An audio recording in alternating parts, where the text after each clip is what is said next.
Hello everyone, I'm Meteorologist Charlie Ironmonger. Thank you so much for joining me today for your 4 p.m. news and weather update from the First Alert Desk. Now we've got news out of Havelock in Craven County, where a woman is now facing charges after allegedly stealing from Walmart.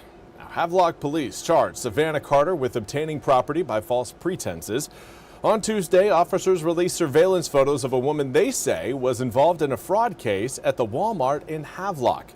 It happened last Friday, according to police. Now, police say they were able to identify her thanks to help from the public. Warrants say the 27-year-old woman used counterfeit $20 bills to buy some $230 in items from the store. Her bond was set at $3,000. And now we want to turn our attention to COP30, the climate change convention that is happening in Belém, Brazil. A fire broke out at the conference. Now, the video shows a fire growing and spreading quickly inside the event space. This happened yesterday. People in the hall began running from the fire as the room started to fill up with black smoke, as you can see there. Officials say that the fire was brought under control with no injuries reported. This all happened as representatives from 200 countries gathered at the conference to discuss climate change issues, financing, and how to eventually shift away from fossil fuels.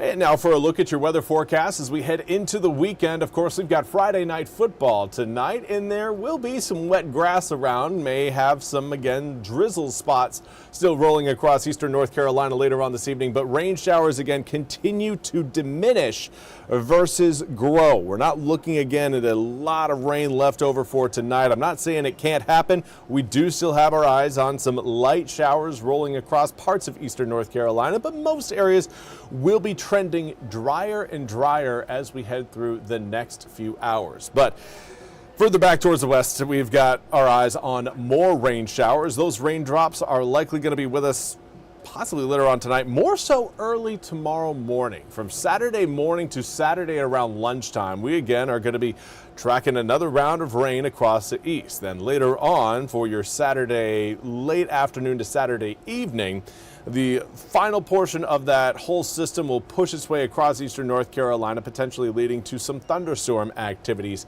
as that whole system exits. But the good news is, if you're tired of the rain by then, we will have a change in the forecast coming for Sunday. High pressure off to our west will continue to inch its way closer to the east, and it will clear our skies out, something we are in need of right now. Currently, this is a view in New Bern along through our News River cam.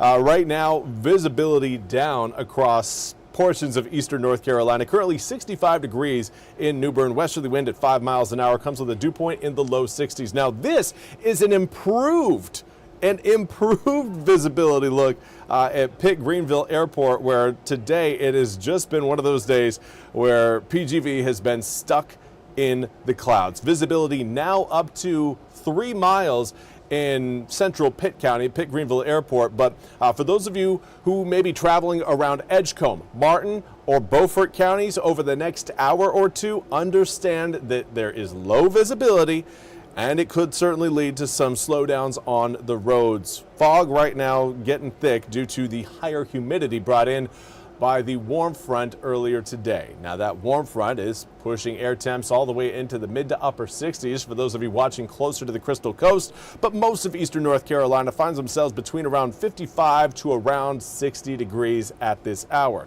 Later on tonight, we're going to maintain a lot of that heat, and with a southwesterly wind taking hold, we will do a pretty good job of starting out pretty warm on Saturday, likely starting in the low to mid 60s, which, lo and behold, for those of you keeping track, is our seasonal average. Normal highs, low to mid 60s. We are going to wake up to the low to mid 60s tomorrow, thanks to these southwesterly winds across the area. I think models may be overdoing it a little bit in terms of wind speeds, but consistency again will be present throughout the area tomorrow in terms of wind direction, at least until we get later on in the evening when those last thunderstorms show up. That's when we'll start to see winds swing back around to the northeast by the time we reach Sunday, and that will encourage air temperatures to take another tumble back on down into the mid 60s. As we wrap up the weekend and even start off next week. Monday, 65 degrees as well. And then everybody looking towards Thanksgiving. The good news is a lot of the rain showers we've got planned for next week will be occurring on Tuesday night, and Wednesday. Thanksgiving showers are going to be more of the leftover variety. 20% chance of rain coming up for Thanksgiving. 10% on Friday, Black Friday, and then 20% on Saturday. But more importantly, over the holiday weekend, the extended holiday weekend, understand that air temperatures will be cooling down. Mid 70s Tuesday and Wednesday, going to feel very nice, but Thursday, high of 62 degrees. On Friday, high of 51. If you're going to be going out and doing any of the doorbuster deals, doing the shopping on Black Friday, trying to get the best deals on whatever it is they're going to be selling, make sure you have a jacket. It will be chilly out there early Friday morning, and then again early Saturday morning if you're trying to do the small business Saturday. Anyways, that's all we have time for today's 4 p.m. news and weather update. I want to thank you all so much for joining me. We'll be back coming up Monday morning with Jim and Gigi starting at 7:10 a.m. Until then, I hope you all have a fantastic rest of your Friday, an even better weekend, and we'll see you back here coming up next week.